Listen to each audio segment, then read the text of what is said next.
चलिए दोस्तों, अगला क्वेश्चन शुरू करते हैं। बड़ा सिंपल सा क्वेश्चन है, थोड़ा अलग तरीके से पूछा गया है, मगर कंसेप्ट सेम है। लेट्स सी क्या कहता है question. Prepare the trial balance of Ankit as on 31 March 2019। He has omitted to open a capital account. आपको बाकी सारे अकाउंट तो दे दिए हैं, कैपिटल अकाउंट नहीं दिया है, और कैपिटल अकाउंट आपसे पूछा गया है। ठीक है ना? मतलब आपको ट्रायल बैलेंस ही बनाना है, मगर बिना कैपिटल अकाउंट के। बिना कैपिटल अकाउंट मतलब क्वेश्चन में नहीं दिया गया है, हमको खुद से फाइंड करना है। तो कैसे करेंगे? बड़ा सिंपल है।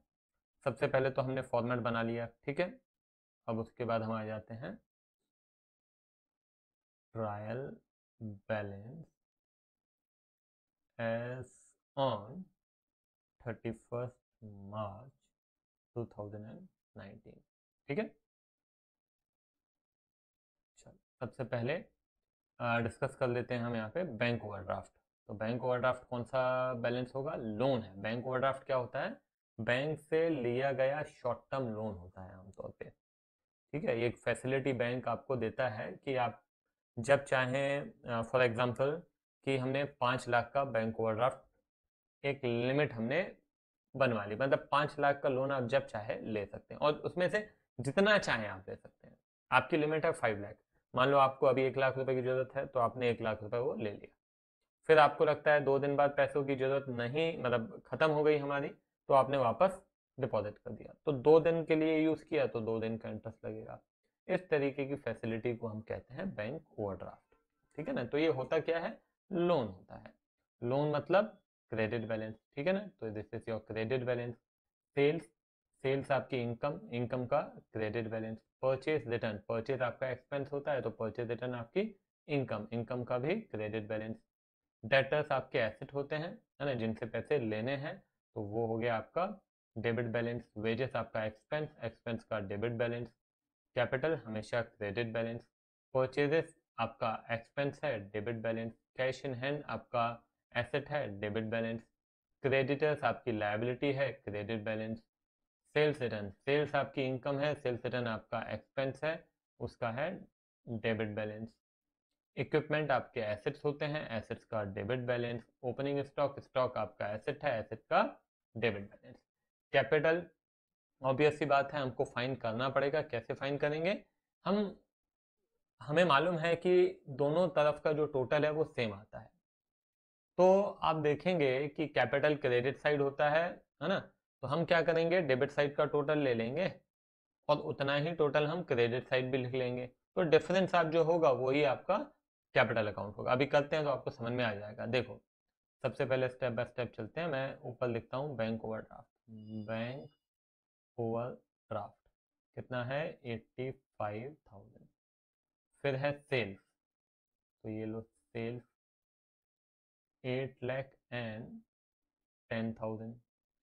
फिर आइए परचेज रिटर्न, परचेज रिटर्न। ठीक है, मैं शॉर्ट में लिख रहा हूँ, आप एग्जाम में कभी भी ऐसे नहीं करेंगे। डेटर्स, डेटर्स का डेबिट बैलेंस है, कितना है? 4,05,000। तो 4,05,000। वेजेस है 96,000। कैपिटल है, कैपिटल अभी हम छोड़ देते हैं यहाँ पे, ठीक है। अभी लेट्स सी, यहाँ पे मैं कैपिटल के लिए जगह ऐसे लाइन ड्रॉ कर देता हूँ। चलो, परचेजेस, परचेजेस डेबिट बैलेंस होगा कितना? 445। Cash in hand, cash 8,500। Creditors 215,000। Sales return 15,750। Equipment 25,000। और ओपनिंग स्टॉक 3,005,000। ठीक है। अभी क्या करना है? आ, हम हमको मालूम है कि डेबिट साइड का टोटल और क्रेडिट साइड का टोटल सेम आता है, ठीक है ना? तो आपको जिस प्रकार से आप लेजर की बैलेंसिंग करते हैं ना, वैसे ही यहाँ पे भी बैलेंसिंग करना है। तो कैपिटल में जो भी आपका बैलेंसिंग फिगर आएगा वही आपका कैपिटल होगा, है ना। मैं आपको छोटा सा एग्जांपल दे रहा हूँ। देखो, मान लो कि एक तरफ हमारे, आपको छोटा सा एग्जांपल दे रहा हूँ, ध्यान देना। एक तरफ ये डेबिट बैलेंस है, ये क्रेडिट बैलेंस है। यहाँ पे हमारे एसेट्स लिखे हुए हैं, ठीक है, 1,000 रुपए के, और एक्सपेंसेस लिखे हुए हैं 2,000 रुपए के। तो टोटल कितना हो गया? 3,000। इधर मैं कहता हूं कि हमारी लाइबिलिटीज है 1,500, ठीक है। तो कैपिटल कितना होगा? ऑब्वियस सी बात है, यहाँ पे 3,000 है तो होना तो इस तरफ भी 3,000 ही चाहिए, मगर यहाँ पे 1,500 है, तो रिमेनिंग 3,000 कंप्लीट करने के लिए यहाँ पे कितना लिखना पड़ेगा? 1,500। तो कुल मिला के हम क्या कर रहे हैं? बैलेंसिंग कर रहे हैं, दोनों को इक्वल करने की कोशिश कर रहे हैं, और जितना भी बैलेंस आएगा वो यहाँ पे लिखा जाएगा। तो मैं यहाँ पे क्या करूंगा, मैं आपको बता दे रहा हूँ। देखो, सबसे पहले हम यहाँ का टोटल करेंगे डेबिट साइड का, ठीक है।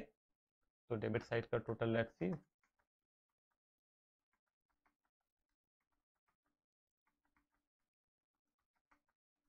जिस तरीके से आप लेजर की बैलेंसिंग करते हैं एग्जैक्टली वैसे ही करना है, और कुछ भी नहीं है, ठीक है। तो 1291250, 1291250 दोनों तरफ किया।